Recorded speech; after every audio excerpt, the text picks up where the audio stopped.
no matter how many times I study it, like 80% of people who come to a spiritual center or a church for the first time come because someone asked them to come along or to check the place out. So keep that in mind in the coming weeks. I know Easter's coming up here on April 12th, but I know last week we had the annual membership meeting, and each year I remind everybody, think at some point over the year, think of maybe 5 people who you know would resonate with Unity's philosophy, and then invite them to come on a Sunday and check us out. So, good morning. There was a woman named Doris who passed away, and she found herself at the pearly gates with St. Peter, and Peter says to Doris, Doris, it's good to see you. In order to enter the pearly gates, you have to spell a word. And Doris immediately got nervous because she wasn't that good of a speller. But then St. Peter says, can you spell the word love? She said, yeah, it's L-O-V-E. He says, of course, because you are the embodiment of love. So yes, please, come join us here in heaven. So Doris was there in heaven, which to her seemed like a few months, but meanwhile on earth, 15 years had gone by. And suddenly, Peter one day says to Doris, Doris, I need to do something. Could you watch the gate here for a few minutes? So she does, and who comes walking up but the husband she left behind on earth? Dave, and he goes, Dave, oh, it's so good to see you. And she goes, oh, you too, Doris, and they're hugging and stuff. And she says, so how have you been? He goes, you don't know? I just assumed you were watching. I assumed you sent her to me. Her? He goes, yes, Pam. You sent Pam to me. I was grieving and just in such pain for 6 months, and then I met Pam, and she was a widow, and she had gone through the same thing, and so we met, we fell in love, and then she reveals to me that she's wealthy. We had a chance to travel all over the world, and I got to drive that car I've always wanted to have, and it was just a wonderful existence. And Doris says, I rejoice in your prosperity. And so Dave says, well, what do I need to do? And she says, you just need to spell one word, cryptosporidium.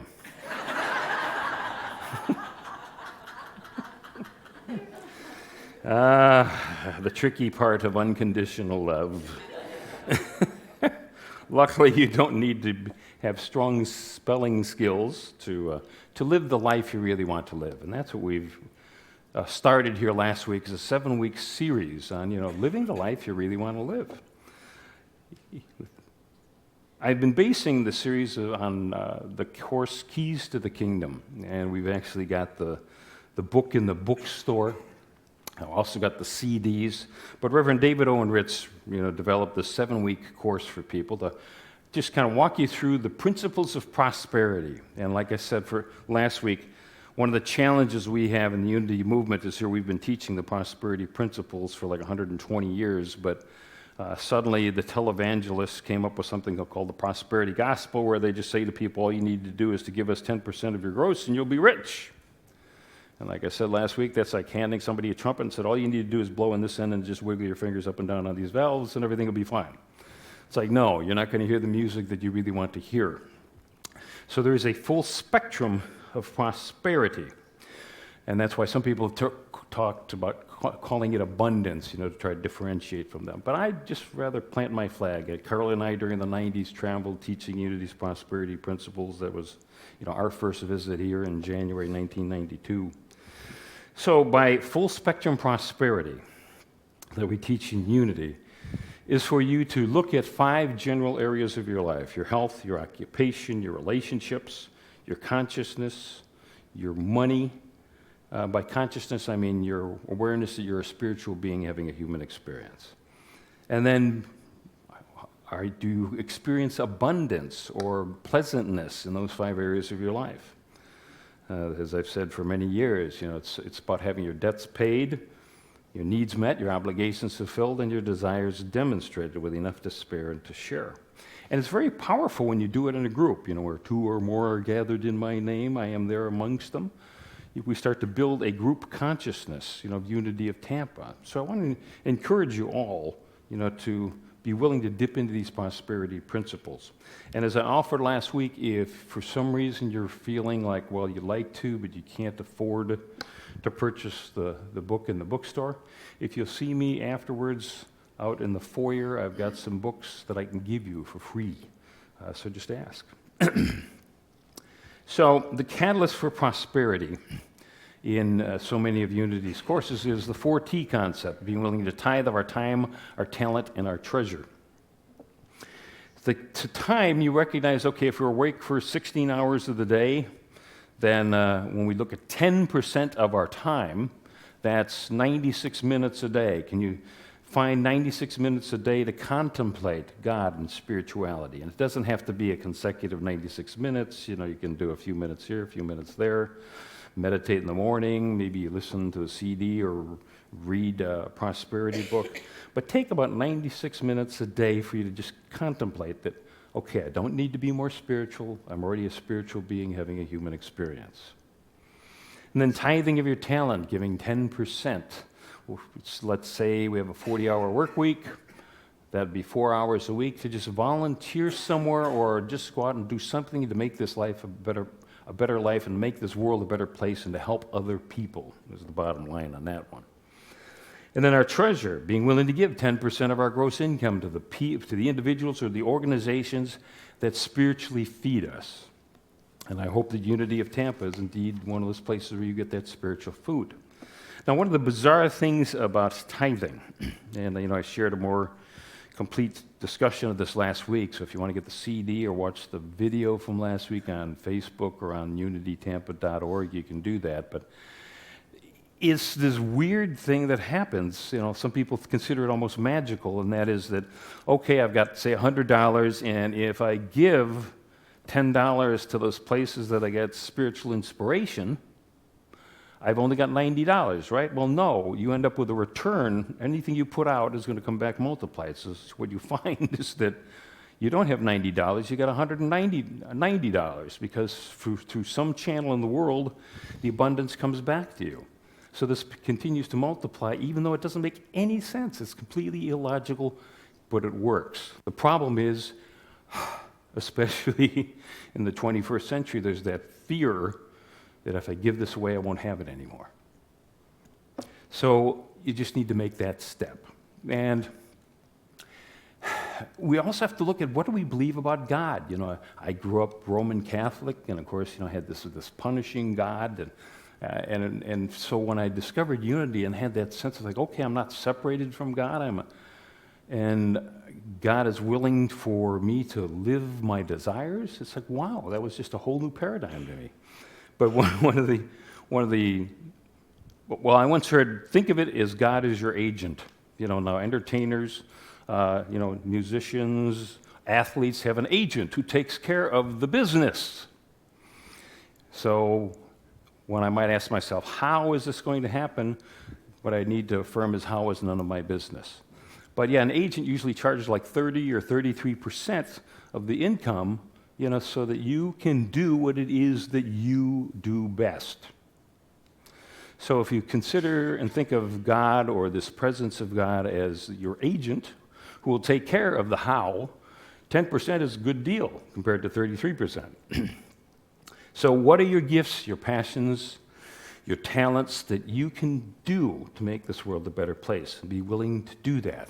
And then recognize that God is your source, not your paycheck, not your investments, not your Social Security benefits. God will get that money to you, that abundance to you, through whatever channel necessary.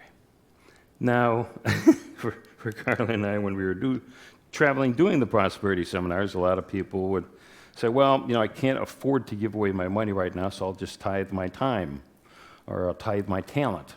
And what they find is, sure enough, they have a lot of people helping them. So, yeah, if you're tithing your talent, what you find is a lot more people are helping you with their talent. So if really the money area is the area that you need to deal with, then I'd encourage you to step out in faith. Now, last week I gave fair warning, and that is that when you take that step out into the unknown territory of prosperity or abundance, anything that you've experienced in your life, or any beliefs that you have about money are going to surface to your conscious mind. And that's where a lot of people get scared and think, oh, okay, well, I'm not supposed to do this. No, what's happening is within you, your database of your mind is saying, well, if you remember, this happened to you when you're 10, which showed you what money was like, or that there's an unfairness in the world. So is this a belief you still want to embrace, or do you want to get rid of it? So when you have that thing surface for you, it's your opportunity to say, oh, yeah. Or perhaps a belief system that you had before that you recognize just doesn't work for you anymore. So last week, the first of the 7 keys was make a commitment. Just being willing to step out and start to tithe and to behave as if you have faith. This week, we're going to discuss vision. What is your purpose and what are the goals you want to set here in the physical world? Now, our minds are like radio transmitters. So when we get something set that, yes, this is what we want, we send out a signal that is picked up by other people, and what we find is there are a lot of people willing to help. Or we have those coincidences where the information just suddenly comes to us. You know, you'll be thinking about something, and all of a sudden there's a story about it in the newspaper or on the radio. Or I'll think of, gee, whatever happened to old so-and-so, and suddenly they're doing a story on them. You know, and I know someone was sharing last week about how here I used a clip from an Indiana Jones movie, Harrison Ford, and it turns out CBS Sunday Morning, the magazine show that runs from 9 till 10:30, had a story on Harrison Ford. You know, so these kinds of things just suddenly surface, and that's why. So, what do we think we deserve? You know, we live in a field of infinite. And so the important thing is that we establish what we want. What do we want? Imagine you're standing in front of a lake or an ocean and someone says you can have all the water you want. So what are you going to do? You're going to grab a cup? You're going to grab a bucket? Or maybe perhaps invest in a pump and a hose that you can throw in there and get all of the water you want and need at any time. This, if you think about it, works with all of these areas: your health, your occupation, your money, your spiritual growth, your relationships. What do you think you deserve? Because whatever you think you deserve is indeed what we're going to manifest in this physical world. So if you're going to build a building, what do you need? Well, first of all, you need an idea. Okay, this is the building. I can see it. I can imagine it in my mind. Okay, let's have someone draw up some blueprints. And then with the blueprints, we can hire somebody to build the building. Then we can purchase some land, and yep, we can build that building. So by setting that idea, it's like, okay, I see this in my imagination, and then writing it down as a goal. Suddenly you start to see things happening. In the first book of the Bible is Genesis, and in Genesis, the 13th chapter, 14th verse, God is speaking to Abram, and he says, "Lift up your eyes, look from the place where you are, northward, southward, eastward, and westward. For all the land which you see, I will give to you. Arise, walk the length and the breadth of this land, for I will give it to you." Wonderful symbolism in this. And this, of course, happens when Abram and his brother Lot had been arguing about who's going to farm certain land. And so Abram gets the guidance to say, okay, Lot, what do you want? And Lot says, okay, I want this really nice farmland over here, and I want these 2 resort cities over here. And Abram says, okay. And so Lot headed off to Sodom and Gomorrah. And meanwhile, so Abram's left behind, and suddenly God says, hey, wait a minute, look in all directions. What is your vision? What do you want to see manifest in your world? There's another Bible passage that kind of runs along this lines, and this is the Jewish people were conquered by Babylon. And Babylon had a policy when they conquer a people, they'd take them back to Babylon and they'd make them slaves. And then suddenly, 70 years later, Assyria conquers Babylon. Their policy is that people should live wherever it is they want, go back to their homeland so that they can farm and create wealth, so that there's money to give to the emperor of the new empire. So in Jeremiah, 29th chapter, 10th verse, I will fulfill to you my promise and bring you back to this place we know as Israel. For I know the plans I have for you, says Jehovah. Plans for welfare, not for harm, to give you a future and a hope. Then you will call upon me, and you will come and pray to me, and I will hear you, and you will seek me and find me when you seek me with all of your heart. Here again, the 70 years of oppression. The 7 means how long it takes for you to have a realization or a completion here in the physical world. And then when you add a 0, it just emphasizes that. So, okay, you finally have your vision of what it is you want to do, and you move forward. We allow our spirituality to be the most important thing to us. There's a lot of people say, put God first. And when we put God first and we're open and receptive to that divine guidance, then we start to see the plan, the blueprint unfold before us. At the end of each of our services, we do the prayer for protection. Wherever I am, God is. So that young Catholic boy, Bob Euler, suddenly became aware that I don't have to pray to a God up on a cloud, or I don't have to ask a priest to pray for me. I'm already part of something much bigger than myself. I am one cell in the body of this spiritual ethers that we call God. So if I'm a part of this, I can play my role. And just like in our physical body, you've got cells, but you've got what? You've got skin cells. You've got cells that make up your fingernails. You've got blood cells, several different types of blood cells. You've got cells that make up the bones, cells that make up the liquid in your eye. Each of those cells is different. They play their role in the greater good that is, say, me or you. But so what is your role? What is yours to do? You do something probably better than anybody else you can think of.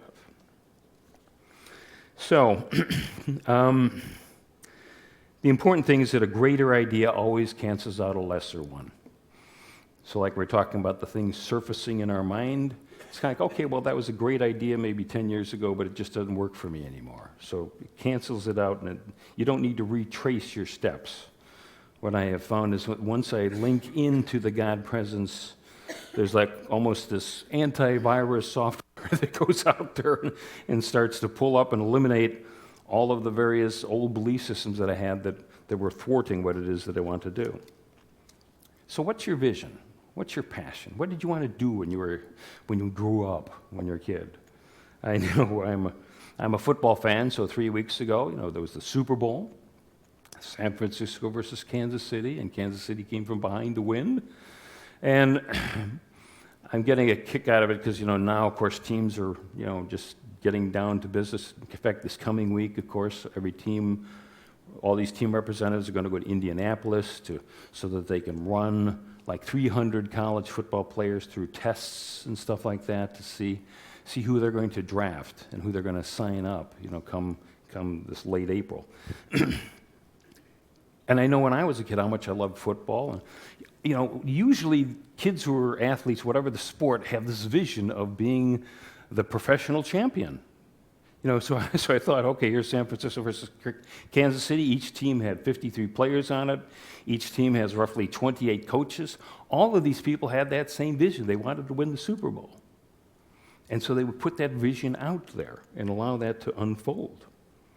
And this coming year, we've got coming up here in July, on July 24th, the Olympics in Tokyo. And Duncan, if you'll put up that next slide here, you look at the people who suddenly seem to come out of nowhere into our consciousness of being Olympic champions. You have Gabrielle Douglas there. I mean, here she was in 2010.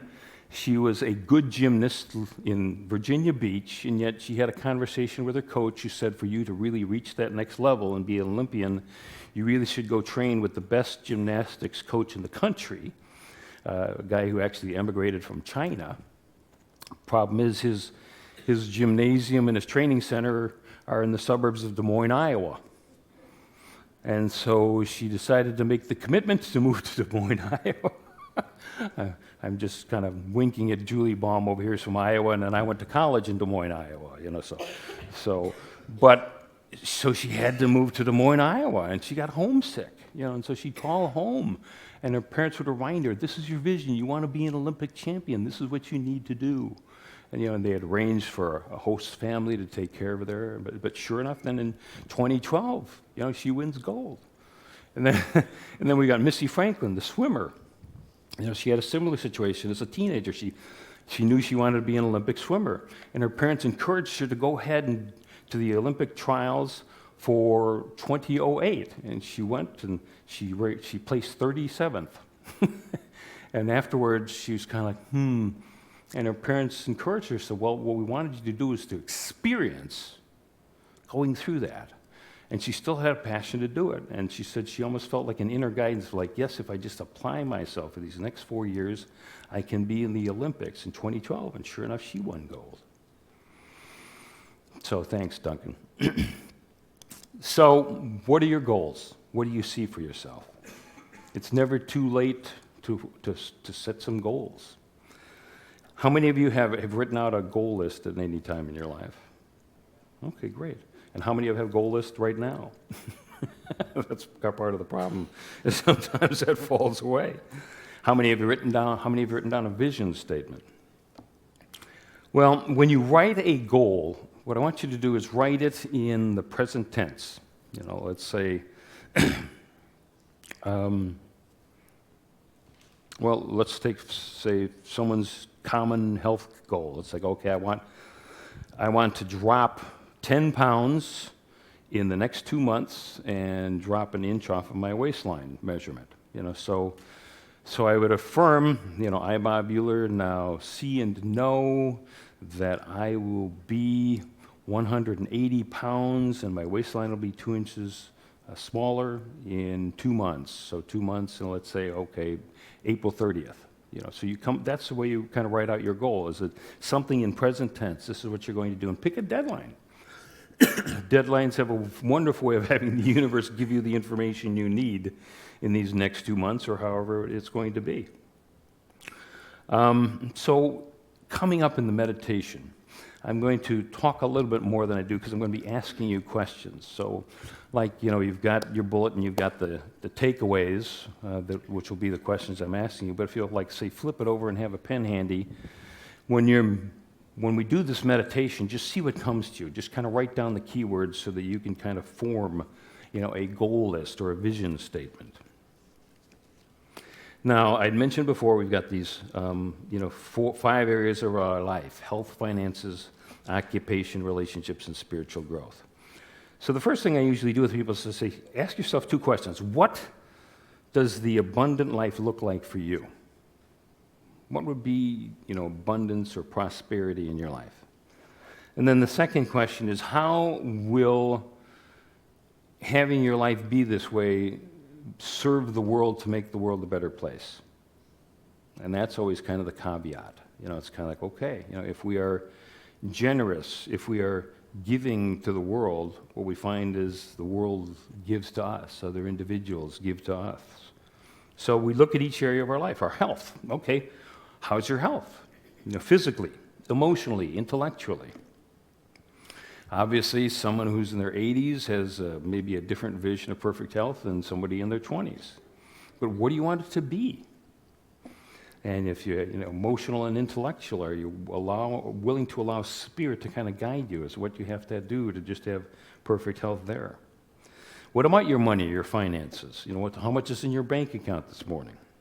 Are all your bills paid in full and on time? Do you live in a home that you feel good about, that is pleasant, that has an ambiance that makes you feel abundant or prosperity? What about your transportation? So what about your relationships then? Number 3, your relationships. Your family, your friends, your coworkers. And then, of course, it seems like just about everybody wants that one intimate relationship, that best friend, that partner in life. Your occupation. How will you express your creativity? Each of us needs to use our imagination, our gifts, passions, and talents to make this world a better place. So what does that look like to you? Are you doing something that you really love to do? If you're retired, What are you doing in retirement? I found over the years just counseling people, especially someone who's just retired. It's like, okay, take a good 6 months, relax, don't do anything, but then how are you going to exercise your imagination and your creativity? And usually it's through volunteering somewhere. And then, of course, spiritual growth. Being willing, to just invest some time into contemplating God or reading about God, experiencing God. And so you have a choice. You write down goals, or you can write, a narrative or vision statement. Now, when Carla and I were in Unity Seminary, they asked us to, one, write out a vision statement, a mission statement, and then a work statement, and then choose a Bible verse that embodied that. So I'm going to have Duncan put up, what I came up with. Now, your vision statement is for you. It's like, what would you like to see the world like? You have no clue maybe how to do that, but you're willing to just put out that goal. So my vision, I see a world in which everybody has a conscious awareness that we are spiritual beings having a human experience, which is why I use that sentence so much on Sundays. Bob's mission, it's my mission to facilitate a deeper and more personal experience and knowledge of God for others and for myself. Then my work statement, the work of my ministry will be to serve as a spiritual trail guide. I will facilitate education through classes, workshops, and especially Sunday worship services. And through these experiences, we will also experience fellowship. And then for my Bible verse, I chose, Jesus said, if you follow my teaching, you are truly my disciples. You will know the truth, and the truth will set you free. From the Gospel of John, 8th chapter, 31st and 32nd verse. Duncan, go ahead and move this slide forward. Then I think a lot of you guys have noticed that on the back page of the bulletin is the vision, mission, and core values of Unity of Tampa. And frankly, I want to revisit this in the next year or two. Usually you get together for half of a day and have a seminar and come up with these things. It's a magical process. So Unity of Tampa, the vision for Unity of Tampa is centered in love. We celebrate an enlightened world of peace, harmony, and abundance for all. Our mission statement, we are a thriving spiritual community that embraces diversity and inspires personal transformation by sharing and living unity principles. And then the core values, these are the things we found we hold the most dear. And those were spiritual, loving, inclusive, peaceful, and progressive. I think that's a pretty good job. But like I say, usually, about every 5 years or so, congregations will revisit that as there's turnover in the congregation. But, I'm willing to run with that. So Duncan, go ahead and move forward to this week's takeaways. And so how do I discover my divine purpose? Well, ask yourself the following questions. What do I really love to do? What do you really love to do? What am I passionate about? What do I really look forward to doing? What consistently brings me joy and exhilaration? What energizes me? And you hear someone say, I found myself so focused that I skipped a meal and wasn't even hungry. What would I do if I were guaranteed that I would succeed? What do I do better than anyone else I know? What does the abundant life look like for me? How will this serve the world? And what does prosperity look like in 5 areas of my life? Health, finances, occupation, relationship, and spiritual growth. Those are on your handout, and those will be the questions I'll be asking you in the meditation in a moment. But I want to show you a video which I got a kick out of from Steve Hartman at the CBS Evening News.